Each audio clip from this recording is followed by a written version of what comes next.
And now we're going to introduce Brian Burb. Hello.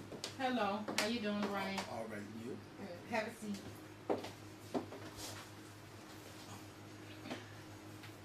Tell us how you found out about Project Forever Striving. I found out from Project Forever Striving through my minister, Reverend Daniels, is in Wilmington, Delaware, Newcastle, and Canaan Baptist Church. He's an outreach pastor. Okay. Why did you come to Project Forever Striving? I had relapsed after 9 years and knew that I need to go back to the basics and I need to get out of the city to get my foundation back. And tell us about, you're going through the process, what you learned, where you are today.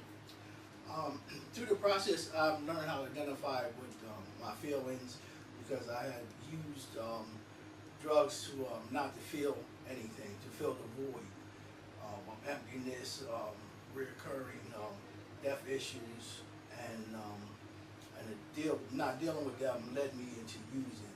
So now I'm in therapy, which I had stopped doing before, and it's getting me in touch with identifying with the feelings and learning how to cope with the skills of death issues and putting them in perspective instead of doing nothing to put into a positive spin. To think of positive results and positive actions when that person was alive, the joy that I felt being with them, and not dwell in doing nothing, because doing nothing is as bad as not doing anything at all.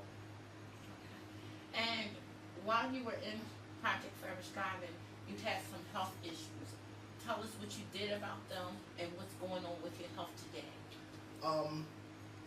Dealing with my health issues, since I've been here in Philly, I've been seeking better care. I put together a plan with Wilson and with you, and I stayed connected to that plan and following what I had set goals to do, short-term goals leading to long-term goals. And in the process, I had knee replacement. I had surgery done on my shoulder, therapy, and I'm getting in contact with the health issues that I have, learning how to deal with them, and not being negative as far as using drugs to not dealing with the reality that the pain and the issues that I have is a lifelong issue, but to learn how to deal with them on a healthy perspective. And the project put me in contact with, as the director, put me in contact with that. I need to open up and tell people what's going on with me, because if you don't, no one knows how to help you. And in the process, by her listening, she knows more about me than my own family member does. So, Who is she? this is Letitia Mack, which has brought some stability in, because it's an outlet, and she gave me, she related with some of the issues that I suffer with, and she helped me to open up, and I realized that I need to have an outlet, and I need somebody to talk to, and I can relate. She relates to me, so I'm more open. And how long did you live in the houses? I lived in the houses for a year and a half. Okay. And when did you leave the houses? I left the house in